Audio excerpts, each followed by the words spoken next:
Welcome to the March to a Million podcast with Greg DuPont, founder of the Wealth Solutions Network. In this podcast, Greg shares his journey to positively impact 1 million lives by creating an army of financially minded attorneys who embrace an expanded role in their clients' lives. Greg and his guests challenge the status quo in the legal profession and the financial services industry, and show attorneys how they can improve their lives, provide greater value to their clients, and experience greater professional satisfaction. Join us in this movement and strengthen your business by learning how to solve your clients' most pressing financial problems. Hello and welcome to another March to a Million podcast with Greg DuPont.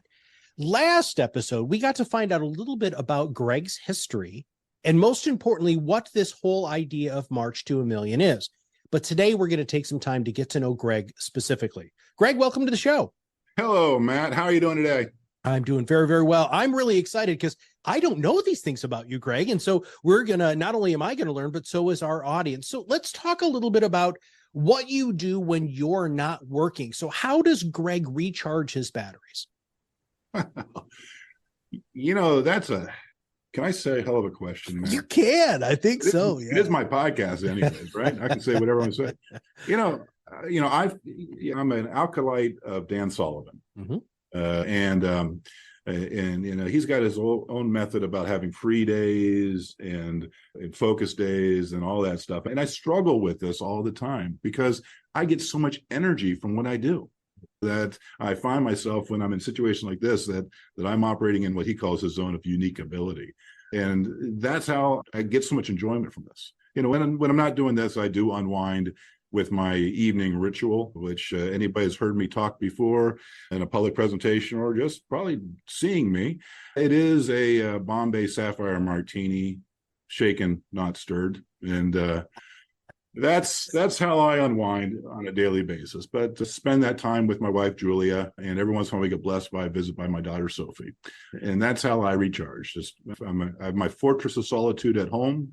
That allows me that space to recharge when I'm not doing this. Okay. Well, one of the other cool things about Dan Sullivan, and I happen to be a huge fan of him too. In fact, for many years of my life, I actually wanted to be Dan Sullivan. And I know he asks you this next question, which is, if you had all of the money in the world and you didn't have to really do anything, what would you do with your time?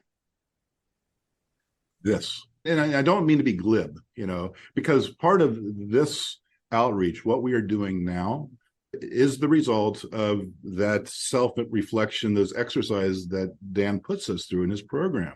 And he's got what he calls his 25-year life extender. And when you start thinking about this extended version of life, I'm 57, and my daughter laughs at me because I tell her I'm going to live to 150. But it's that having a vision of an expanding future that keeps making bigger opportunities and bigger visions of what's happening. And so if I had all the money in the world, I'd find a way to be out here doing what I'm doing, this March to a Million and other things that are similar to that. Let's just dive into that philosophically, just a little bit deeper. Why is this so important to you? I saw the problem. I see a problem, and it's not getting any better. And we have seen how the institutional inertia has put financial planning on the back of the consumer and planning for the future. And this world is complicated. And at the same time, they've made it such that people are not willing to go out and get the right information. They'll go out and they'll get internet information all the time. And you know what happens when you get too much information, Matt? Confused, don't make business. Paralyzed. Yep. Yeah. So I've just seen too many people that could have made different decisions that have had everything fall apart because they didn't have right guidance. And I feel I'm on this planet to preach those messages out there. All right. We're going to switch gears, but not really too far. What is the one thing that you recommend most to family, clients, and friends? That's a good question, Matt. Because I recommend a lot. Well, I mean, you can give us a couple if you'd like. Yeah, I mean, there are things that you're commonly saying, hey, this. What are those things? I'm going to paraphrase Steve Jobs. Think differently.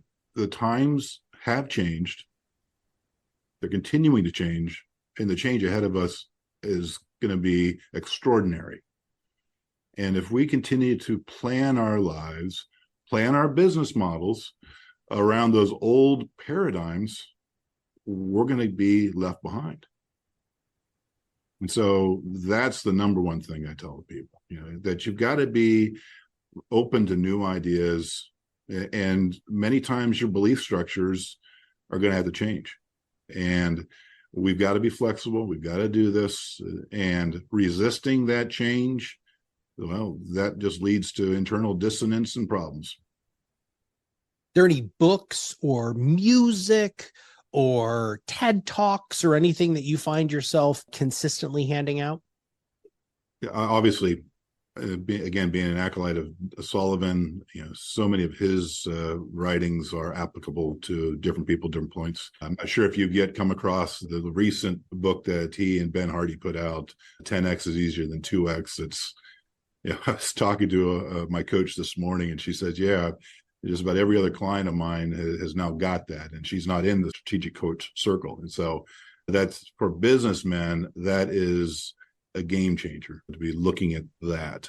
Any of those books by Sullivan and Hardy, Who Not How, if you are in a business position, or heck, even in a life position, changing your perspective from how do I get this done to how can I find the right person to get this done is such a game changer for life. So those are kind of on the top of the reading list right now. If I were to say to anybody, these are the books that you need to pull out.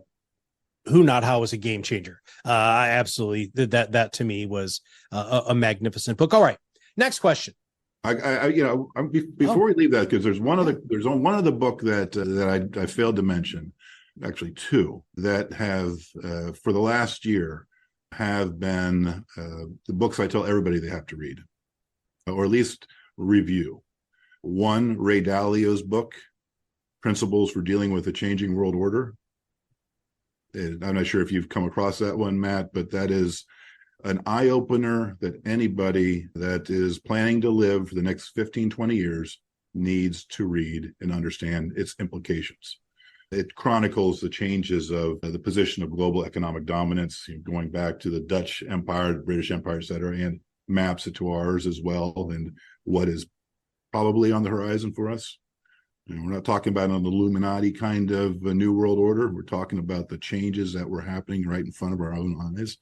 That book, and a book last year by Peter Diamandis, The Health Force, him and Tony Robbins, and that chronicles what's going on in the healthcare market and the convergence of AI and the knowledge base expanding exponentially in healthcare, more specifically the knowledge of the human body, where we are heading with that. And the central contention, if you're a guy like me at 57, if I don't do anything stupid for the next 5 years, then there's a real good probability that I'm going to live a long and healthy life, well past being 100 years old.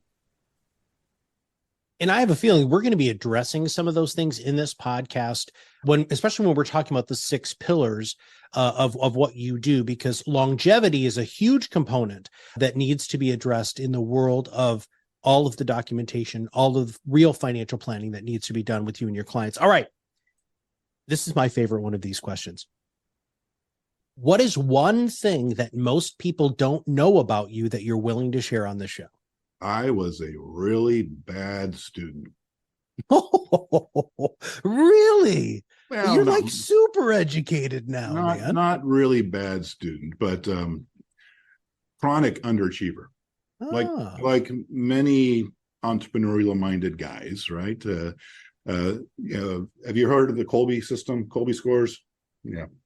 I'm what's called a 4-3-9-2. The 9 being the quick start ability. That has been my superpower.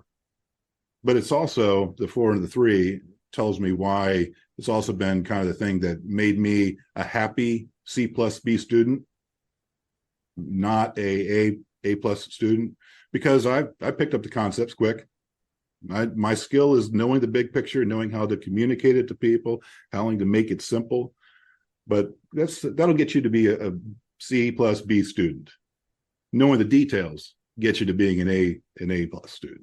And so, yeah, I'm not a stickler for detail. That's why I found that book, Who Not How, to be so revelatory, that I now have my team that takes care of those details for me so I can operate at a higher level. When did you get the bug, though, for education? Because you are, I mean, on paper, you got a lot of stuff. You got a lot of education. When did that switch turn on that education was something that was really important to your long-term success? Being my father's son, I grew up with the time that he was at home, meaning he worked so much. Mm-hmm. He had his own shop, and he worked until 8:30, closing it down, and came home and would fall asleep in his reading chair with his trade journals. He's a pharmacist, always keeping up on what was happening in that world. And that just example of constant lifelong learning stuck with me when I was ignoring doing my homework. All right, let's talk about a word that is tossed around a lot and that has many, many meanings to many people. What does success look like to you? It's very easy, because I asked myself that question, and the definition, my answer to that, is the genesis of the March to a Million. So success to me is on September 30, 2030, being able to quantify that I did positively impact 1 million lives. Wow. Well, we're going to dive into the quantification of that on a later show. All right, let's talk about your proudest achievement. My daughter, my relationship with my wife, Julia, and I, she grew up with me in high school, saw the good, the bad, and the ugly with me. We were not high school sweethearts by any stretch of the imagination, but friends. And in college, we became more than friends. And now she's been my lifelong partner. Couldn't do it without her. And my daughter, Sophie, that is the reason that, I drive myself to do what I do. Gotcha. All right. To wrap up today's show, what is your mantra or motto or something that you say every day to yourself to keep you focused? Embrace the discomfort to grow. Well, that was quick. It sounds like you might have said that to yourself a couple of times. Every morning when I do this might be too graphic for the podcast, but hey, it's my show. I can say whatever I want to say. That's one of the beautiful things about this. And yeah, I did I fell into the Wim Hof camp for a little while. And so to get myself to do it, and as a metaphor for everything, to turn that hot shower to a cold shower, embrace the discomfort to grow. Yeah. Why do you think people are so resistant to embrace that discomfort to grow? Human nature. We want to be in our little comfortable, safe space. And but why? But hold on. So, but you're human. So why are you not falling into that human nature? Because I make the conscious decision not to. It's very easy. Well, this morning I said, no, I'm going to let lizard brain win today. I'm not going to turn on the cold water. Yeah. Yeah. So, but yeah, it's easier to stay in the comfort zone. You have to be mindful and deliberate to push yourself outside of it. Well, Greg, I am really looking forward to continuing to learn from you on this show. I really appreciate you taking some time for our audience today to kind of show under the hood a little bit about what makes you tick. And I know that there are going to be people who are going to feel a lot closer to who you are as a human and want to know more about what you do and what March to a Million means. So thanks for being on the show. Thanks for difficult questions, Matt. Listen, everybody, we're getting into the show now. And if you know somebody who should listen to this show, that there's something that Greg said, an answer that he gave, or a feeling that you got during the show, please make sure that you tell them, or just even better, share the show with them. And if you wouldn't mind, go ahead and give us a quick like or comment on the show to review or rate it, because that will end up making this goal that Greg has, which is March to a Million, show up more and more in people's news feeds and also in search engines. So for Greg, we'll see you on the other side of the mic very soon. Thank you for listening to the March to a Million podcast. Click the follow button to be notified when new episodes become available, and get in touch with our team by visiting our website at www.wealthsolutionsgroup.biz or give us a call at 614-432-8065. The information covered and posted represents the views and opinions of the guest and does not necessarily represent the views or opinions of Wealth Solutions Network. The content has been made available for informational and educational purposes only. The content is not intended to be a substitute for professional investing advice. Always seek the advice from qualified financial service providers with any questions you may have.